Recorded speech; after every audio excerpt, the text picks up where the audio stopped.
लोग दुनिया में चाहते हैं कि हम स्वर्ग जाएं, लेकिन स्वर्ग जाने के लिए वैसा काम अगर हम करेंगे तब हम स्वर्ग जा सकते हैं। अगर वैसा काम हम नहीं करेंगे तो स्वर्ग हम नहीं जा सकते। तो यहाँ पर हम स्वर्ग जाने के कौन कौन से साधन हैं या स्वर्ग जाने के लिए हमें क्या क्या करना चाहिए, इन सब बातों का मैंने शास्त्र से, वेद से, पुराण से, रामायण से, भागवत से, महाभारत से कुछ तथ्यों को जमा कर मैं आपके सामने आज प्रस्तुत कर रहा हूं। पहला नंबर, जो व्यक्ति माता पिता की सेवा करते हैं और उनकी आज्ञाओं का पालन करते हैं, वे निसंदेह स्वर्ग को जाते हैं, क्योंकि माता प्रथम गुरु है और पिता दूसरा गुरु है। माँ जन्म देके पालती है और पिता जब बड़ा होता है बच्चा तो कमा के पालता है। इन दोनों का ऋण इतना बड़ा पुत्र के ऊपर रहता है कि 100 साल तक सेवा किया जाए तो भी ऋण नहीं हो सकता। दूसरा, यज्ञ करने वाला व्यक्ति स्वर्ग को जाता है, लेकिन यज्ञ के कुछ नियम हैं।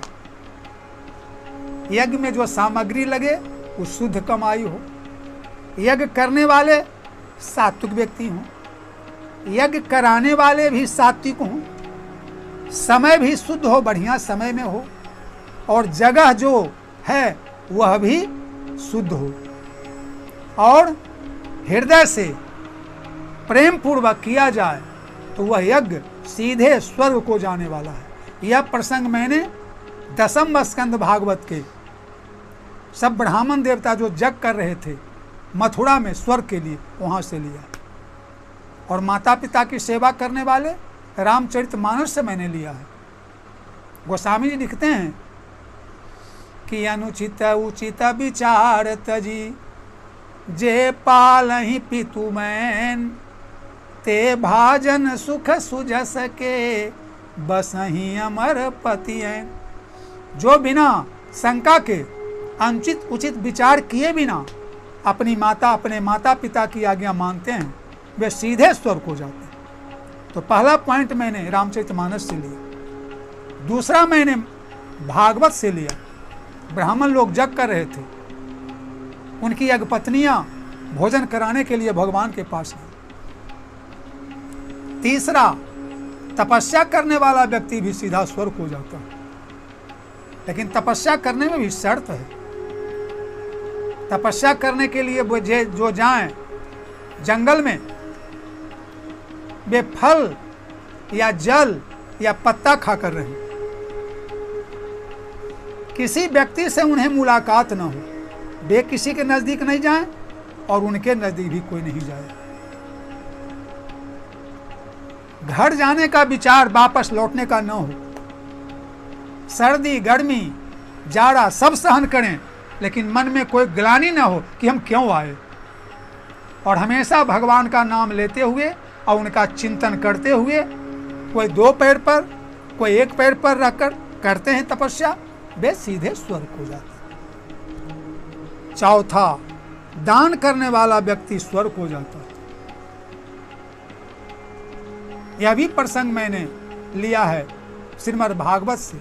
राजा निर्ग इतने गायों का दान किए थे कि जब दानियों की चर्चा भगवान के दरबार में होती थी तो उनका नाम लिया जाता था, लेकिन एक गलती कर दिए जिसके कारण कुछ समय के लिए उन्हें गिरगिट जोनी में जन्म लेना पड़ा। थोड़ी सी गलती कारण, लेकिन वह भोगने के बाद इतने दिनों तक उन्हें स्वर्ग में रखा जाएगा जिसकी गिनती नहीं। तो जो व्यक्ति दान करते हैं वे सीधे स्वर्ग को जाते हैं। पांचवा, व्रत करने वाला व्यक्ति भी स्वर्ग को जाता है, लेकिन व्रत करने में भी नियम है। चौथा, दान करने में भी कुछ नियम है। क्या? वह दान की कमाई अपनी कमाई होनी चाहिए, पसीने की कमाई। और दूसरा शर्त है, अगर दान दिया जाए तो गुप्त भाव से, माइक पर कह के नहीं। यहां तक कहा गया है कि अगर दाहिना हाथ दान दे तो बामा हाथ तक न जाने, यानी गुप्त दान बड़ा प्रभावकारी होता है, वह व्यक्ति स्वर्ग हो जाता है। व्रत करने वाला भी स्वर्ग हो जाता है, 5वां पॉइंट। लेकिन व्रत में भी नियम है। व्रत के दिन एक बार फलाहार किया जाए, 24 घंटे में एक बार। दूसरा, व्रत के दिन सोया नहीं जाए, सोएं तो 12 बजे रात्रि के बाद, दिन में तो व्रत में सोना ही नहीं चाहिए। तीसरा, व्रत के दिन किसी की निंदा, किसी की चुगली न की जाए। व्रत के दिन झूठ भी न बोला जाए। व्रत के दिन झगड़ा टंठा न किया जाए। व्रत के दिन हमेशा पवित्र रहा जाए, कभी झूठे मुंह नहीं। शाम सुबह के समय सोया नहीं जाए। व्रत के दिन माथा खुला नहीं रहना चाहिए, बाल धोकर बांध लेना चाहिए। व्रत के दिन बने तो जमीन पर सोना चाहिए। स्त्री हो तो पति की आज्ञा में रहे। पुरुष हो तो किसी को मुंह से कटु वचन न कहे, किसी पर क्रोध न करे। यानी उस दिन पाप कर्म कोई भी मन वचन कर्म से न हो तो व्रत का पूरा पूरा फल मिलता है और वह व्यक्ति सीधे स्वर्ग हो जाता है। 6ठा पॉइंट, दूसरे की भलाई यानी परोपकार करने वाला स्वर्ग हो जाता है। यह भी बात मैंने रामचरितमानस से ही लिया है। जब कामदेव को कहा गया कि भगवान शंकर की तपस्या तोड़ाइए और उनके मन में काम उत्पन्न कीजिए ताकि शादी करें और देवता का कल्याण हो, तो पहले कामदेव ने सोचा हमारी मृत्यु निश्चित है भगवान शंकर की तपस्या तोड़ाने में।